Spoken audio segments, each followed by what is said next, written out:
just want to say good evening to all. Good to see you here. I'd like to begin, as Dr. Israel is pulling up my PowerPoint here, hopefully so, that to just express my sincere condolences to each of the families and individuals throughout the community who have experienced loss during this past week. And certainly, as Dr. Israel asked individuals to stand up on various questions, we could see that many of you have been personally affected with families and friends and other neighbors and such in the community. So if I guess and so with presently with 20 deaths, many injuries, over 100 homes that were destroyed, around 300 homes that were damaged, as well as thousands of residents who have been displaced. There's widespread loss, and there's great need for much support and compassion. So thank you to each of you for being here this evening. It very much reflects your commitment and is very important in promoting resilience and recovery, the topics of this evening. Thanks. Fantastic. I'd like to say thank you to Dr. Israel, not just for working out the technical elements of preparing getting the presentation up, but also for the opportunity to bring together members of our community as well as the university for this important session here today. And thank you, Dr. Smith and Dr. Felix, for the excellent information that each of you had provided and shared this evening with preparing these things on such short notices. We were each putting together some independent presentations, trying to anticipate some overlap, and so there's many instances where I'll just refer you to the brilliant insights that Dr. Smith and Dr. Felix have already provided, and it was built in. I knew they would, right? So it's a great job, and thank you so much. I hope to build upon this information. As Dr. Felix said, I think you'll see some areas of overlap, but that's okay too, given there's a lot of information being shared. And before I begin, I would like to ask just a few questions. I won't have you stand up, but at least raise your hands and be engaged. So please raise your hand in response to each question if it applies to you. How many of us know a child in the community, just by a show of hands? Look at that. How many of us work with children in the schools or in other community organizations or settings? Fantastic. And how many of us are really good listeners? Excellent. You might want to look around and see who those individuals are, and then you can talk to them afterwards, and they'll be really good listeners for you. Great. And then how many of us are here tonight because we care about the well-being of members of our community? Absolutely right. That's what brings us together and unites us. So your responses to some of these questions are very helpful in providing the context for this session and specifically the information that I'll be sharing. Most importantly, the tremendous care and commitment to the well-being of members of our community is an incredibly important aspect of promoting resilience and recovery. So your presence here tonight is so incredibly important. And in preparing my comments for this evening, I took a lead from Dr. Israel's key questions. Some of you may recall those from the information that was distributed. How can we anticipate and respond to our own and others' distress? How do we move forward toward coping? How can we promote resilience after tragedy? And I hope that some of the information that I've prepared will be helpful for you in thinking about these questions. I know it's getting late, and you've each taken in a lot of information in the last 45 minutes. And also, you've recently each experienced a major crisis event. So, I'll try to keep my comments brief. And just to be certain you get the key information I'm presenting, I'm going to summarize the 3 key points here at the beginning before I overwhelm you. Individual experiences and responses vary, and I believe that both Dr. Smith and Dr. Felix have thoroughly presented and emphasized that information. Social support is very important, also emphasized in each of the previous presentations. Support at school is very important, as Dr. Felix referred to. Community support is also very important. For those paying attention, you'll notice it doesn't say very up there, but that was just to see if you're paying attention. Very important. And Dr. Felix highlights this last portion about listening, and I just want to encourage you and say, be present, be thoughtful, be attentive, seek perspective and guidance. And that information and that recommendation that Dr. Felix provided is certainly one that I want you to take forward with you from what I shared as well. Okay, so those are the key points. I want to take a moment to acknowledge that much of the information that I'm sharing this evening is featured in the prepare materials that I've collaborated to develop during the past 15 years with colleagues from throughout the country, and most recently in the past decade from throughout the world. We've provided prepare presentations to over 20,000 professionals across the country and thousands more around the world. Those are just the individuals who are actually entered into the database, and it's a trainer of trainers model where we try to present information to professionals with the idea that they will take it to their colleagues, they will take it to their schools, they will take it to the teachers and share it. And of course all those individuals do not get entered into the database, but over 20,000 individuals. It includes many school psychologists, school counselors, administrators, nurses, across the board, many teachers as well. And these materials are available via the National Association of School Psychologists website with many handouts online. And many of the handouts are available in multiple languages. Okay, we've been distributing these here locally, primarily in English and Spanish for the local schools and children and families. However, there's about, I think, 17 different languages, for instance, of multiple of the handouts, and then various other languages for other handouts. Some of those are available this evening. As you come in and go out, there's some terrific resources that are on the tables just right there. And given the whole parking situation, some of you might just had to have rushed in to find a seat because it was difficult to find a spot outside. So as you exit, hopefully you'll take time to look at those materials and resources. And what I would say is that feel free to grab some for yourself. You can take multiple copies, but also think about picking up a copy for a friend or families that you think may benefit from these materials. Okay, that can be very important. All right. Resilience, that's our focus this evening. As has been discussed, resilience refers, here's another variation of it, to the capacity to adapt under difficult circumstances. And as mentioned by both Dr. Felix and Dr. Smith, there's extensive research to help inform our understanding of how to help facilitate resilience and recovery, particularly after adverse life experiences. Dr. Ann Maston, for instance, has spent most of her career, she's a leading scholar in resilience research, and she highlights the importance of relationships influencing our capacity to adapt following difficult circumstances. It's a copy of her book that was most recently published, I believe it was 2014, referred to as Ordinary Magic, but very much highlighting that those relationships, there's many factors that influence resilience, but those relationships, that's important for us to know as community members, as well as professionals. All of us have those relationships with others within our community. Individual experiences and responses to a crisis event vary. So first, I want to highlight a few important factors that predict the devastation of a crisis event and important factors that influence individual adaptation following a crisis event. I thought that this would be valuable to have each of you reflect on to get a sense of to what degree some of these factors relate to you personally, but also so you understand a lot of the information that both Dr. Felix and Dr. Smith were sharing. These will provide hopefully a bit of scaffolding, a simple illustration for your benefit here.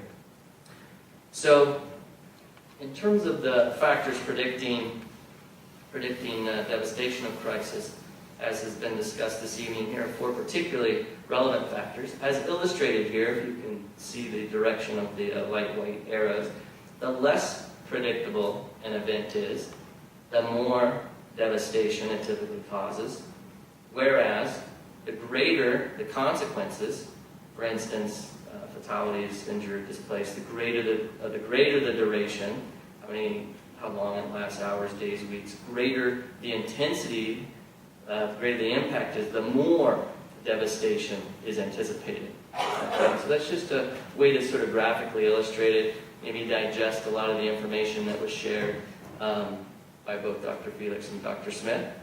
And these factors impact one's capacity to adapt following difficult circumstances. Now, in addition, we need to consider factors that will influence individual challenges. And so here we've listed a few factors such as the social support that is available to an individual, the closeness or the propinquity of the individual to those injured or killed in an event, the physical and psychological exposure of the individual to the event, and those pre-existing vulnerabilities such as Dr. Felix and Dr. Smith were both discussing previously, including both internal and external factors. So it's important that we're aware of each of these factors when communicating with others and considering what levels of support may be needed by an individual. And if you remember the emphasis on listen, as you see these images and you consider these factors, as you're listening to children, as you're listening to a neighbor, as you're listening to a family member, these are the sorts of things you may be listening for and maybe trying to think about so that you could potentially help support them. It is important to recognize that for most individuals, as was mentioned, the social supports they have will be what promotes resilience and helps them recover following a crisis event. The social supports, naturally occurring social supports, should be the primary crisis intervention, as heralded by Dr. Felix. She was describing many different ways that these occur, and Dr. Smith described them naturally occurring. So hence the importance of caring and compassionate community members coming together to promote resilience and recovery, all of you included in you being here this evening. Okay. So regarding how to help, just a few brief instances of this. And it's one of those things where it's probably easier to have the 2-hour and the 4-hour, 6-hour, 8-hour versions of these presentations, and I focus a lot on schools and children, so that's the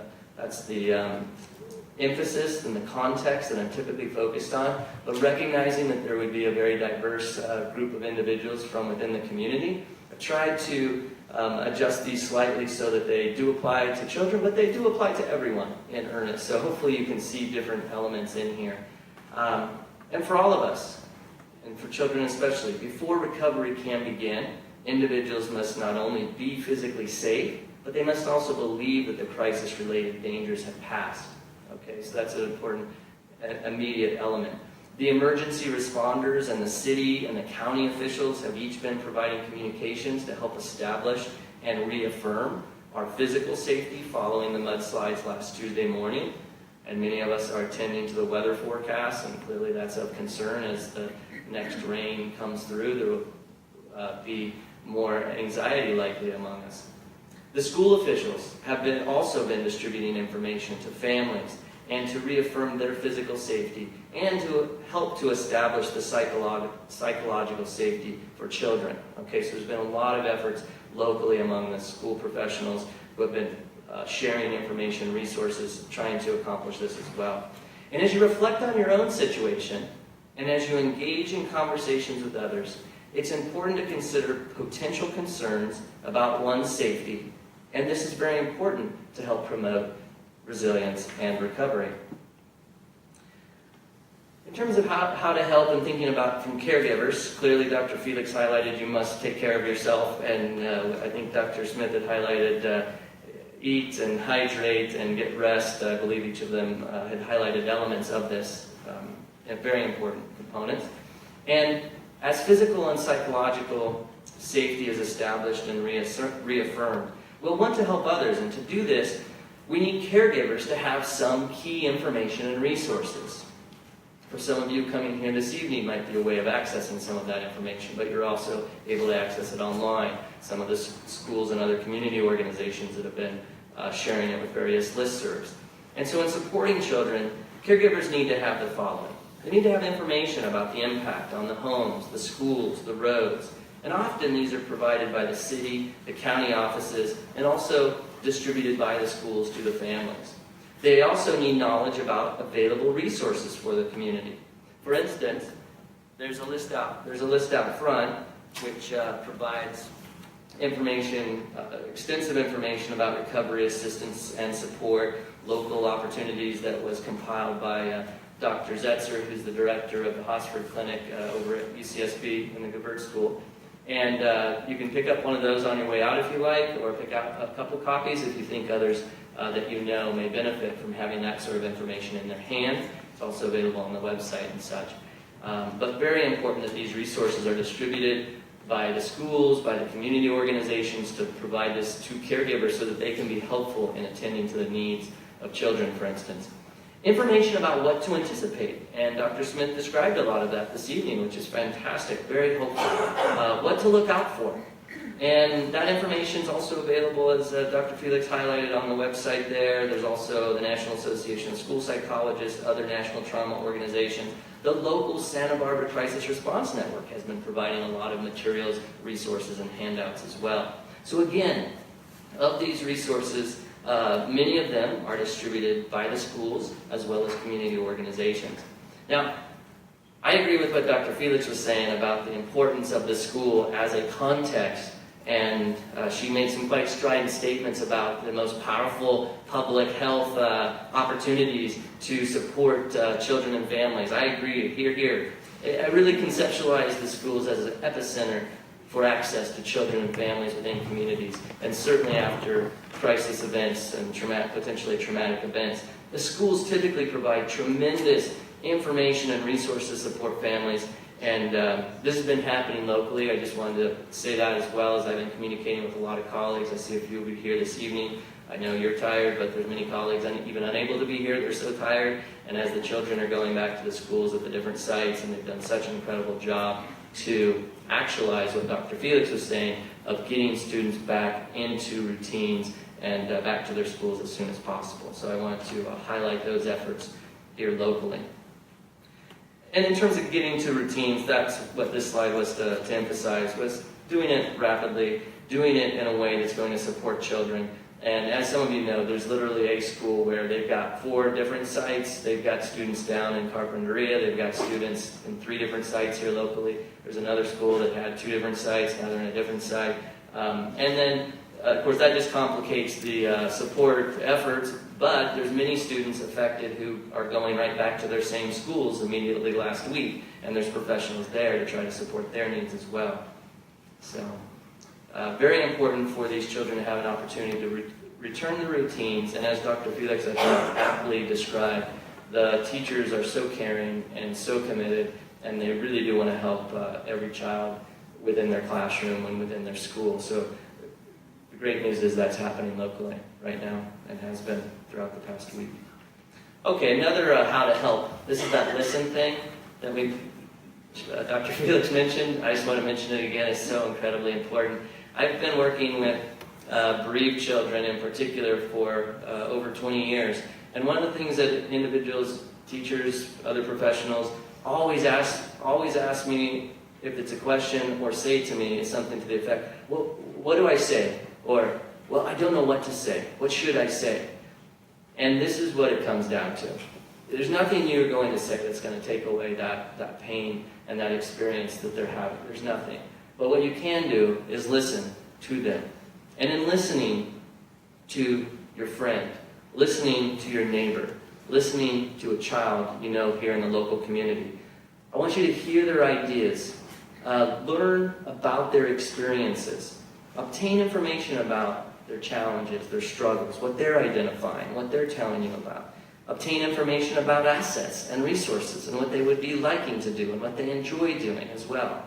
And inform your understanding of their needs, right? So listening is so critically important. Again, if there's one thing you carry forward, if you were to just go out of this building and remember to listen to the folks that are outside and your neighbors and the children, that's going to benefit them tremendously and help promote resilience and recovery. Be present and caring and create an environment that allows children to ask questions. Okay? That's important.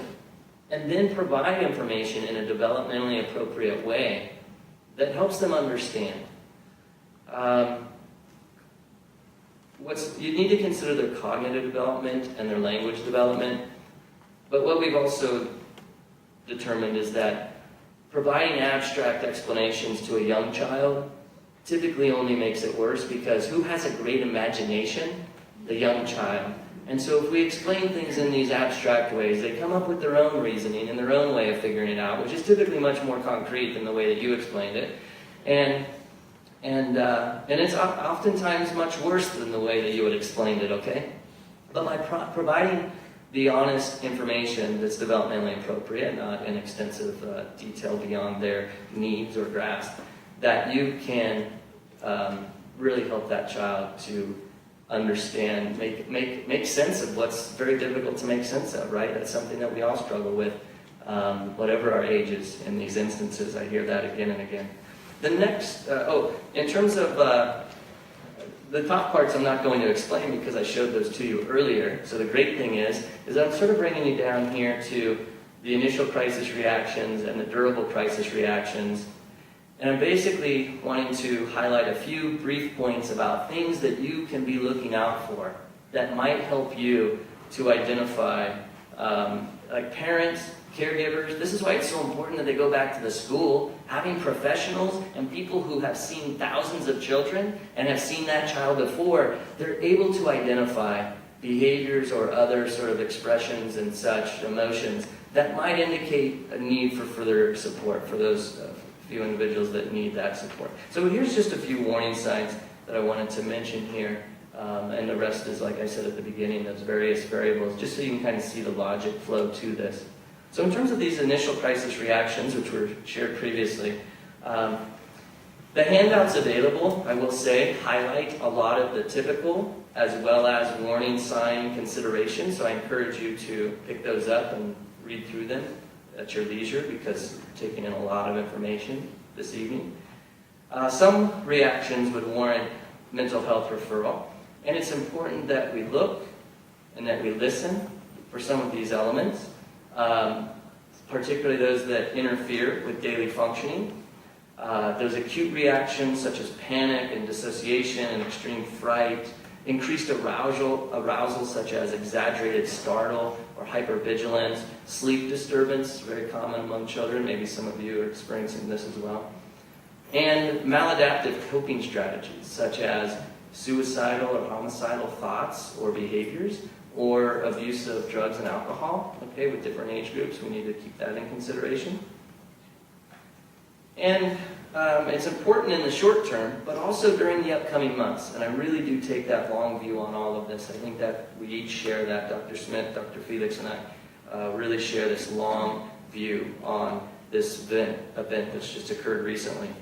And we're wanting to look and listen for those enduring warning signs, such as those that worsen and or may be associated with PTSD or depression or other sorts of manifest behaviors. So after an experiencing event such as this, if the symptoms last for more than a month, and if they're persistently re-experiencing the event, if there's an avoidance of trauma-related stimuli, if there's negative thoughts that worsen, if there's trauma-related reactivity that worsens, if you're seeing those things among members in the community, in your family, in your neighbors or children you know, those are things you would hopefully be able to bring them to further awareness such that they might be able to access appropriate professional supports over time.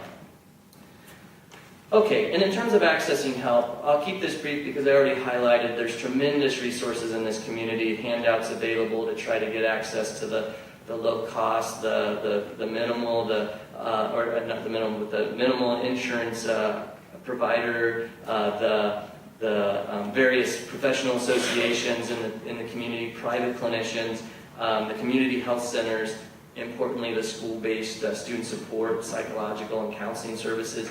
There's so many of those, and there's so much access to those resources. I hope if you know someone who's needing the supports, that you'll think of some of these elements, and maybe if you picked up a handout, you'd be reminded of some of those opportunities for support within the community. Very important. So we're back to the key points, right? Brief journey here, but ultimately, as I said at the beginning, these are the key points I hope you'll take away with you from my brief presentation, that individual experiences and responses following a crisis event will vary, that social support is very important, that support at school is very important, and that community support is very important. And listen, be present, and attentive so that you can understand another person's experience and what they may want or what they may need. And I hope that some of this information has been helpful, and I look forward to further discussion and exchanges during question and answers or afterwards. So, thank you.